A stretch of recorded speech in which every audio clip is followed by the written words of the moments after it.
गव्वे चर रही हैं, ग्वाल बाल गवों के पास। कन्हैया अकेले राधा नाम का आलाप लेने लगे।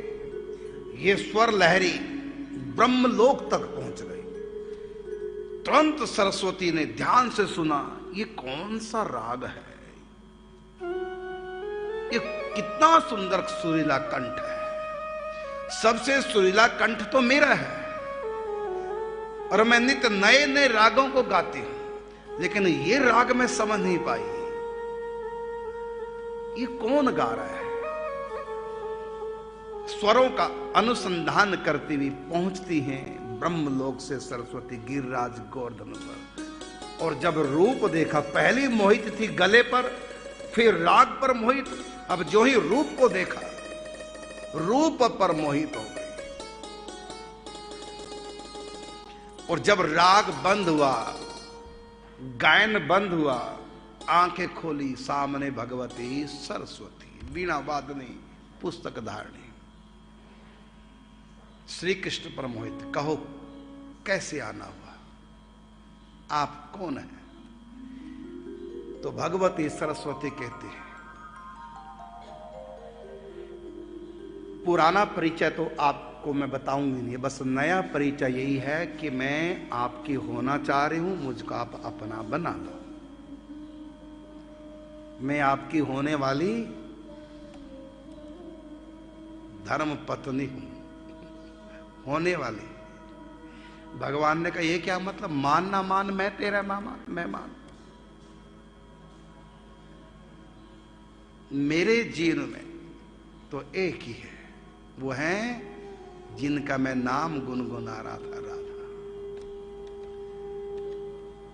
उनकी बराबरी कोई कर नहीं सकता, आप लौट जाओ। सरस्वती बोली, बस मैं आ गई हूं, सारे रिश्ते नाते मैं तोड़ के आ गई, ले मैं तेरे वास्ते जग छोड़ के आ गई। अब वापस नहीं लौटूंगी, आपको अपनाना पड़ेगा, नहीं तो आपके बिना मैं मर जाऊंगी। भगवान ने कहा, ये कलयुग की के लोग ऐसे डायलॉग हमारा करते हैं, मरता कोई भी नहीं, इधर नहीं तो फिर उधर चले जाते हैं, ये डायलॉग यहां नहीं चलेंगे। तो भगवती कहते, लो मैं मर रही हूं। उसी समय विरह की अग्नि में भस्मीभूत हो गई सरस्वती, राग की ढेरी बन गई। भगवान को आ रही है तो सचमुच में डायलॉग नहीं मार रही थी, तो सचमुच में मर गई। तो ऐसे तो कलयुग की लड़कियां लड़के कहते तुम्हारे बिना मर जाऊंगा, तुम्हारे बिना मर जाऊंगी, मरता मराता कोई नहीं, मार भले दे, मरता कोई नहीं। लेकिन तो सचमुच में मर गई। अब भगवान को थोड़ा सा प्रेम सा हुआ, देखो हाय मेरे पीछे मर गई बेचारी, कितना प्रेम करती थी। तो उस समय भगवान ने संकल्प किया, उस भस्म से एक अंकुर फूटा, और अंकुर फूटा तो बांस का पेड़ बन गया पूरा। उस बांस के पेड़ को काट छीलकर सुराख करके क्या बन गई, बांसुरी। भगवती सरस्वती क्या बन गई, बांसुरी। भगवान ने हथेली का तो बनाया गद्दा, अपनी हथेली पे रखा, गद्दा बनाया, और उसके पांव उंगलियों से दबाने लगे और मुंह का चुम्बन करने लगे और अपने मुकुट से हवा करने लगे बजाते हुए, अब प्रेम करने लगे। अब बांसुरी में वही राधा नाम जप किया बांसुरी में। एक दिन बंसी बोली, प्यारे अब मैं बांस की बंसी बन के रहूंगी, आपकी दासी नहीं, मैं तो प्रत्यक्ष में आपकी अर्धांगिनी बनना चाहती हूं। भगवान ने कहा ठीक है। तब यही बांस माने भगवती सरस्वती फिर किस रूप में प्रकट होती है, मद्र देश के राजा के यहां राजकुमारी के रूप में। नाम क्या होता है नहीं पता। ये 8 पटरानियों में एक पटरानी है ठाकुर जी की, नाम होता है लक्ष्मणा। ये 8 पटरानियों में एक भगवान की रानी है। कौन, भगवती सरस्वती। अब बताइए, सरस्वती का अवतार लक्ष्मणा, गंगा जी का अवतार मित्र वृंदा, लक्ष्मी का अवतार रुक्मणी जी,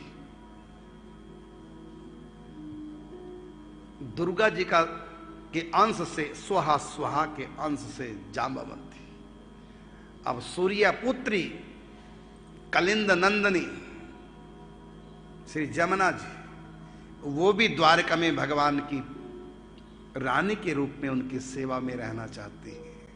उन्होंने एक कन्या का रूप बनाया और दिल्ली जिसको कहते उसका नाम उस समय इंद्रप्रस्थ था। जमुना जल के अंदर सूर्य भगवान ने एक भवन बनाया, उसमें अपनी बेटी को कहा अब तुम यहां तपस्या करो, भगवान नारायण तुमको पति के रूप में प्राप्त होंगे। अब कालिंदी जमुना जी का अवतार है, भगवती कालिंदी तपस्या करते हैं। एक दिन कृष्ण और अर्जुन दोनों इंद्रप्रस्थ से बाहर निकलते हैं रथ में, जमुना जी के किनारे किनारे। अंत में भगवान ने कहा अर्जुन मैं थोड़ा यहां बैठता हूं, तुम अकेले आगे टहलाओ। अर्जुन अकेले टहलने गए, देखा जमुना जल से एक दिव्य प्रकाश निकल रहा है। अर्जुन वहां तक पहुंचे, देखा एक देवी तपस्या कर रही है। देवी से कहा कि देवी आप कौन है? तो उसने बताया कि मैं सूर्य पुत्री कालिंदी। किस लिए तपस्या कर रही है? प्रभु नारायण को पति के रूप में प्राप्त करने के लिए। अर्जुन कहता है आपकी तपस्या सफल हुई, नारायण आ चुके हैं, चलिए मेरे साथ। जल से निकल के बाहर आती है, भगवान श्री कृष्ण बैठे थे, पहचान लिया अपने प्रभु को। उस समय इंद्रप्रस्थ में भगवान के साथ उनका विवाह होता है। दिल्ली में एक विवाह हुआ है ठाकुर जी का कालिंदी के साथ।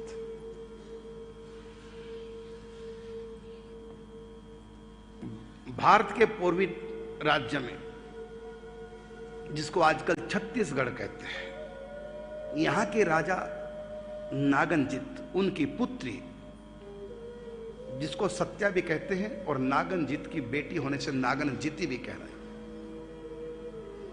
इनके पिता के यहां 7 खूंखार बैल थे, बिना नथे हुए, नाक में नथ नहीं थे, बिना नथे हुए 7 खूंखार बैल। तो प्रतिज्ञा की कि जो भी इन 7 बैलों को नथ दे एक ही रस्से में,